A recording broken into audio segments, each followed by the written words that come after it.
अस्सलाम वालेकुम। आज मैं आपके साथ शेयर करूंगी आलू बुखारे की ये बहुत ही ज़बरदस्त सी रेसिपी जो कि सबकी बहुत फेवरेट होती है और ये बहुत मज़े की लगती है। जायके के साथ साथ इसका जो फ़ायदा है वो भी बहुत ज़्यादा होता है। तो ये ज़ूद हज़म करती है और बहुत चटकारेदार होती है और खाने को जल्द हज़म करने में भी काफ़ी मदद करती है। तो इसके फ़ायदे भी बहुत ज़्यादा हैं और मज़े की भी है। तो उम्मीद करूँगी कि आप लोगों को ये बहुत पसंद आएगी। तो इसकी जो टेक्सचर है वो इस तरह से लेसदार सा होता है, तो देखने में बहुत यमी लगता है और ये बनाना बहुत ही आसान होता है। इसको मैं आपको कुछ थोड़ी सी ट्रिक्स बताऊंगी जिसकी वजह से ये आप बनाकर रमज़ान के लिए भी सेव कर सकते हैं। बहुत मज़े की लगती है। तो कुछ सिंपल से ट्रिक्स हैं जिनको आप फॉलो करेंगे तो इंशाल्लाह आप फ़र्स्ट टाइम ही इसको बहुत अच्छे तरीके से बना सकेंगे।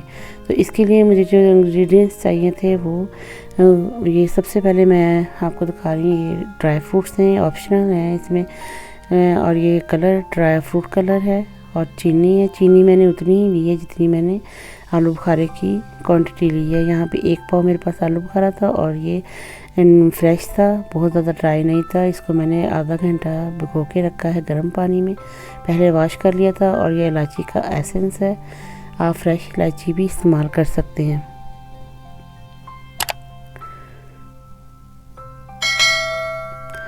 आलू बुखारे को भिगोने के लिए आपके आलू बुखारे पे डिपेंड करता है कि वो कितना ड्राई है। अगर ज़्यादा ड्राई हो तो आप उसको ओवरनाइट भी भिगो सकते हैं। और यहाँ पे मैंने 1 कप पानी लिया है और उसमें मैंने चीनी शामिल कर ली है और इसको अच्छी तरह से मेल्ट कर लेंगे। पानी की मिक़दार मैंने भी कम ली है क्योंकि आलू बुखारे में भी पानी है, मैं उसको भी यूज़ करूँगी। और यहाँ पर अब चीनी मेल्ट हो चुकी है तो इसमें मैं कलर शामिल कर दूँगी। कलर में पहले मैंने पानी के अंदर घोल बना लिया है ताकि इसमें गुठली ना बने। और अब इसके अंदर 2 चम्मच लेमन एसेंस के शामिल करूँगी। फ्रेश लेमन भी आप इसमें ऐड कर सकते हैं। लेमन का इस्तेमाल इसमें बहुत ज़रूरी है क्योंकि लेमन के बगैर अगर हम इसको गाढ़ा करेंगे तो चीनी जो है अपने क्रिस्टल बनाएगी और जो कि टेस्ट में अच्छे नहीं लगेंगे। तो इसमें 2 चम्मच मैंने लेमन शामिल किया है और अब इसके अंदर ये आलू बुखारा शामिल कर देंगे।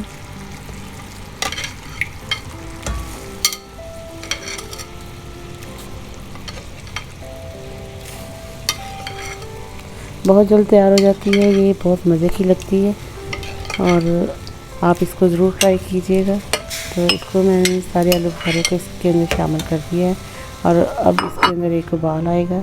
तो तब तक मैं इसमें इलायची का एसेंस शामिल कर देती हूँ। फ्रेश इलायची भी आप इसमें ऐड कर सकते हैं। तो बाज़ औक़ात हमारे पास घर में अवेलेबल नहीं होती, तो इस वजह से मैंने इलायची का एसेंस भी रखा हुआ है। तो ये ड्राई फ्रूट्स भी इसमें ऐड कर देंगे। अब यहाँ पे मुझे तकरीबन इसको सिर्फ 10 से 15 मिनट ही पकाना है, बहुत ज़्यादा ओवर कुक भी नहीं करना और यहाँ तक के जो हमारे आलू बुखारे हैं वो सॉफ्ट भी हैं। तो आलू बुखारा पकना शुरू हो गया। अब मैं इसमें स्पाइसेस ऐड कर दूँगी। काली मिर्च है, नमक है और थोड़ी सी सुरख मिर्च मोटी पिसी हुई। स्पाइसेस ऐड करने से इसका टेस्ट और जो मीठे का बैलेंस है वो बहुत ज़बरदस्त आता है। अगर आप चाहें तो स्किप भी कर सकते हैं, लेकिन डालने से इसका जो टेक्सचर है वो बहुत ज़बरदस्त बनता है। तो अब मैं तकरीबन तब तक कुक करूँगी जब तक कि ये हमारा जो चम्मच है इसके ऊपर एक लेयर ना बन जाए। तो यहाँ पे हम इसकी थिकनेस चेक कर लेंगे कि ठंडा होने पर ये इस तरह से निशान छोड़ जाएगा। तो अब मैं इसको बंद कर दूँगी चूल्हा और इसको तकरीबन घंटे के लिए कवर कर दूँगी। और 1 घंटे के बाद अब ये देखिए इसकी कंसिस्टेंसी किस तरह से थिक हो चुकी है। और अब मैं इसको डिश आउट कर लूँगी।